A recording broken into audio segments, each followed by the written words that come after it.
Now, let's continue our topic photons and photoelectric effect. Let me recall my last lecture. मैं मेरे पिछले lecture को एक बार summarise कर देता हूं तेजी से। मैंने सबसे पहले मेरे पिछले लेक्चर में आइंस्टाइन मास एनर्जी रिलेशनशिप लिखवाया था। मैंने यह बताया था कि किस तरह से एक रेस्ट मास और एक मूविंग मास को हम रिलेट करते हैं, और मैंने यह बताया था कि रेस्ट पर रखी हुई बॉडी को यदि डिस्ट्रॉय करें तो वहां पर जो एनर्जी रिलीज होती है वह m0c², और यदि एक मूविंग मास को हम डिस्ट्रॉय करें या किसी भी स्टेट में किसी मास को डिस्ट्रॉय करें तब भी वहां पर एनर्जी रिलीज होती है mc²। Here mass m is mass of the body at any state, उसमें हर तरह की एनर्जी अपने आप आ जाती है। फिर मैंने एक रिलेटिविस्टिक मास के लिए एक्सप्रेशन लिखवाया था, m is equal to m0 upon under root of 1 minus v² by c²। Here m0 is the rest mass of the body, v is the velocity of the body and c is the velocity of light.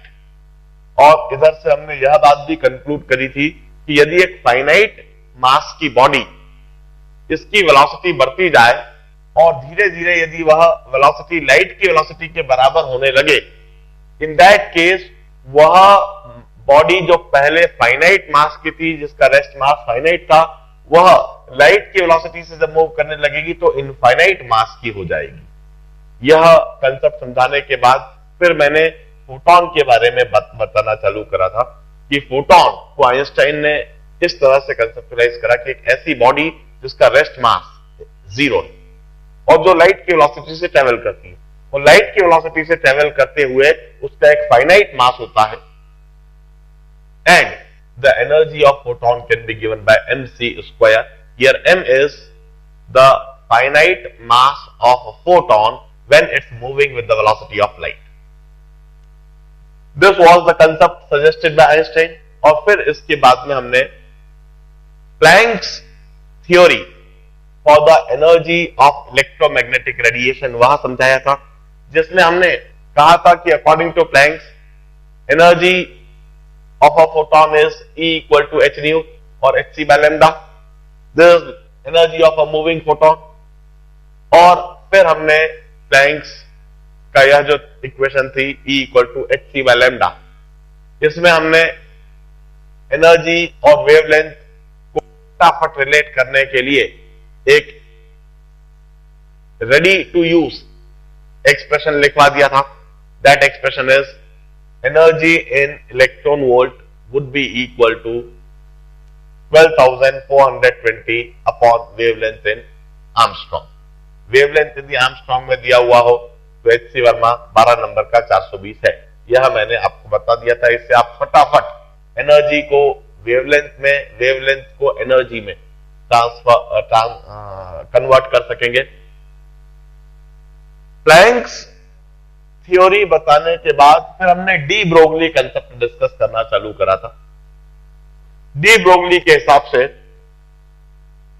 Photon के पास momentum होता है, finite मास finite velocity की वजह से उसके पास momentum होता है, and that momentum is h upon lambda. और इस तरीके से डी ब्रोगली इक्वेशन देखकर हम यह कंक्लूड कर लेते हैं कि लाइट रे या इलेक्ट्रोमैग्नेटिक रे के पास ड्यूअल नेचर है, उसके पास पार्टिकल नेचर भी है और वेव नेचर भी है। फिर हमने यह बात भी समझ ली थी कि किस तरह से डी ब्रोगली ने अपने उस कंसेप्ट को, जो ओरिजिनली उसने लाइट रेस के लिए, इलेक्ट्रोमैग्नेटिक रेस के लिए दिया था, उसको जनरलाइज कर दिया पूरे यूनिवर्स के लिए।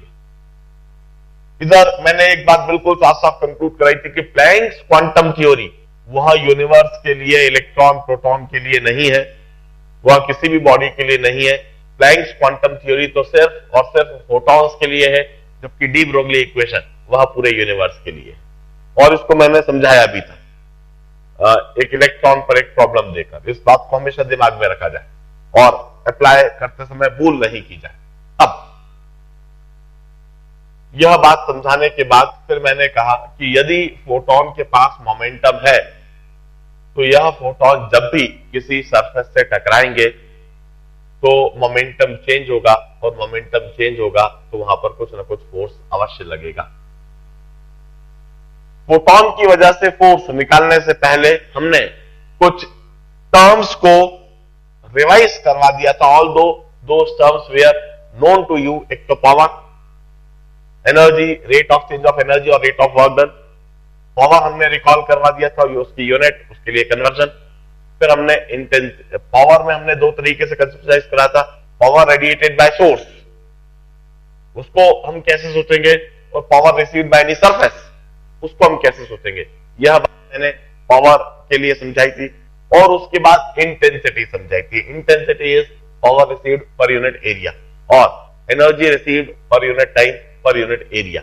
मैंने इंटेंसिटी के कंसेप्ट को समझाया था। और फिर पावर और इंटेंसिटी में रिलेशनशिप बताने के बाद फिर मैंने किसी भी सरफेस पर जब लाइट रेज टकराती है, जब इंटेंस लाइट बीम टकराती है, तो उस इंटेंस लाइट बीम के टकराने से कितना फोर्स लगेगा और कितना प्रेशर लगेगा, मैंने यह बात आपको समझाया था। और हमने यह बात कंक्लूड करी थी कि यदि सरफेस परफेक्टली एब्जॉर्बिंग है, in that case force on the surface would be IA by C. I is intensity, A is surface area, C is velocity of light. Force on perfectly reflecting surfaces IA by C and pressure would be I by C. You need to memorize this expression. यदि perfectly reflecting surface है, perfectly reflecting surface है और उस पर आई intensity की light beam टकरा रही है, इन दैट केस उस पर जो फोर्स लगेगा 2 times I A by C, double the force, 2 I A by C. The pressure would be I by 2 I by C. यह हमने कल के दिन कंक्लूड करवाया था। और फिर उसके बाद हमने कहा कोई सा भी सरफेस परफेक्टली रिफ्लेक्टिंग नहीं होता है, कोई सा भी सरफेस परफेक्टली एब्जॉर्बिंग नहीं होता। जो सरफेस प्रैक्टिकली अवेलेबल होते हैं पार्शियली रिफ्लेक्टिंग होते हैं और पार्शियली एब्जॉर्बिंग होते हैं, जिनके लिए यदि हम रिफ्लेक्शन कोएफिशिएंट ईटा लिख दें तो एब्जॉर्प्शन कोएफिशिएंट लिखा जाएगा 1 माइनस ईटा। ऐसे सरफेस पर जो फोर्स लगेगा वह 1 plus eta into I A by C, और परफेक्टली और जो प्रेशर लगेगा that is 1 plus eta into I by C. यह जो रिलेशनशिप है ये आपको रखनी ही होगी। प्रॉब्लम जब आते हैं तो आप फटाफट इनको अप्लाई कर सकें। जो मैंने कल शीट दी है और आज भी जो मैं शीट दूंगा, इन शीट को जब आप सॉल्व करने बैठोगे तो आप पाओगे कि यदि इस तरह के एक्सप्रेशंस रटे हुए होते हैं तो सवाल बड़ी तेजी से होते जाते हैं, अदरवाइज उनको हर बार डेराइव करना पड़ता है। हाँ, इनके डेरिवेशन जो मैंने समझाए तो बड़े ध्यान से देखना भी है कि किस तरह से हमने करा। Number of photons per second जो टकरा रहे हैं उनको लिया, किस तरह से उनके लिए मोमेंटम लिखा, किस तरह से उनके लिए एनर्जी इंटेंसिटी का एक्सप्रेशन लिखा, और फिर किस तरह से चेंज इन मोमेंटम और rate of change of momentum से हमने फोर्स निकाला। वो सारी बातें आपको बड़े ध्यान से देखनी होगी। आज जो मैं सबसे पहला आर्टिकल करा रहा हूं, मैं फाइनल रिजल्ट बता देता हूं और इसे प्रूव करने के लिए आपको दूंगा take your own time, try to prove this. देखिए, if we have got sphere, this is a sphere,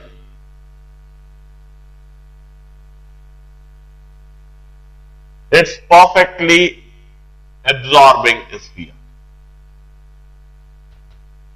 perfectly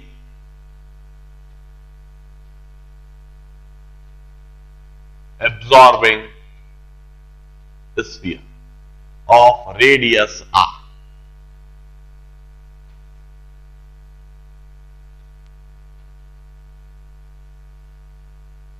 It's kept in the path of intense light beam having intensity I. Another situation, we have got perfectly reflecting sphere. This is a perfectly reflecting sphere of radius r. And this perfectly reflecting sphere is once again kept in the path of intense light beam having intensity I. And this is partially reflecting or partially absorbing sphere of radius r. Once again. Now, it is a practical issue generally available hota. It's also kept in the path of intense light beam having intensity I. मैं result directly बता देता हूं. Proving this result is your task. Take your own time. 2-4-8 दिन का समय ले लीजिए. Prove करने की कोशिश कीजिए. नहीं कर पाते हो तो जब मैं डिस्कशन कराऊंगा शीट्स का उस समय मैं प्रूव करवाऊंगा. The force on this sphere is pi R square I by C. Perfectly absorbing है. The force on the sphere is pi R square I by C. इधर एक डिस्क सर्कुलर डिस्क रखी हुई देखेंगे pi R square. The interesting result is यदि यह sphere perfectly reflecting होगा तब भी force on this sphere is once again pi R square I by C. Sphere चाहे परफेक्टली एब्जॉर्बिंग हो चाहे स्फीयर परफेक्टली रिफ्लेक्टिंग हो, हाई इंटेंसिटी की लाइट बीम के पाथ में यदि उस स्फीयर को रख दिया गया है तो उस स्फीयर पर दोनों ही केस में लगने वाला फोर्स इक्वल है. इधर भी पाई R square I by C, इधर भी पाई R square I by C. और खास बात, स्फीयर चाहे पार्शियली रिफ्लेक्टिंग पार्शियली एब्जॉर्बिंग हो, यदि आई इंटेंसिटी की लाइट बीम के पाथ में उसे रखा गया है, force on the sphere would be once again pi R square I by C. मैं यह कहना चाहता हूं कि स्फीयर कैसा भी हो, उस स्फीयर पर लगने वाला फोर्स उस स्फीयर के एब्जॉर्बिंग नेचर या रिफ्लेक्टिंग नेचर या पार्शियली एब्जॉर्बिंग या पार्शियली रिफ्लेक्टिंग नेचर उस बात पर डिपेंड ही नहीं कर रहा है.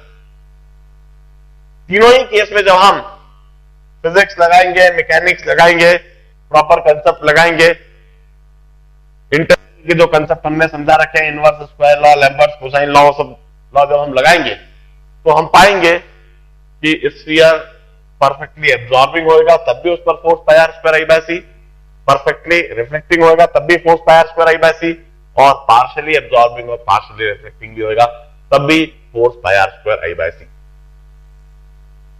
आप इस रिजल्ट को नोट डाउन पहले कर लो. अब this is assignment for you. हम इतनी जल्दी इतनी आसानी से आपको क्लास में करके नहीं दिखाना चाहते. अब आप लोग दिमाग लगाइए, टेक योर ओन टाइम. हम खूब सारा अभी टॉपिक पढ़ेंगे, उसमें ढेर सारे कंसेप्ट पढ़ेंगे. आप उन कंसेप्ट को डेवलप कीजिए और इसमें अप्लाई कीजिए. और यदि आप प्रूव कर दे तो मुझको दिखाने जरूर आना कि आपने प्रूव कर दिया ये दोनों केसेस को, किस तरह से आपने प्रूव करा. अभी हम हमारे लेक्चर को फर्दर प्रोसीड करते हैं. This is all about the concept of photons. ये फोटॉन्स के कंसेप्ट के बारे में ये सारी बातें मैंने बताई. अब मैं आपको समझाता हूं about photo electric effect. Note it down first.